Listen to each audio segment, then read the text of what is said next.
Mina je učenica prvog razreda osnovne škole. Po svom je vanjskom izgledu obična djevojčica, kakvih ima na stotine. Razlikovala se od ostale djece jedino po tome što je uvijek i na svakom mjestu govorila neću.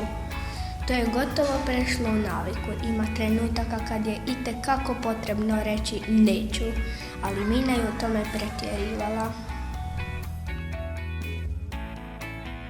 Mina, hajde ustani, već je kasno.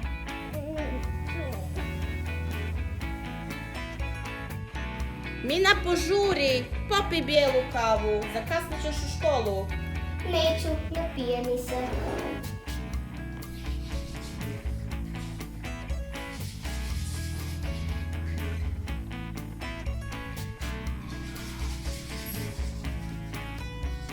Hoćeš li mi molim te poslušati glas? Neću.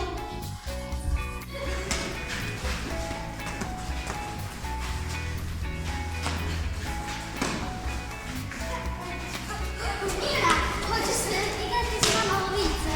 Neću. Međutim, jednog se dana dogodio veliki preokret. Mama, probudi me. Neću.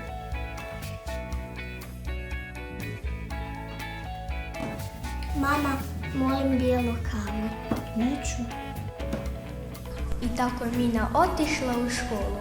Međutim, školska su vrata bila zaključana. Na njima je velikim crnim slovima pisalo neću. Mina odluči otići u obližnji cirkus. Čula je da ondje postoji liječnik koji bi joj mogao pomoći. Bio je to poznati profesor Pingvino.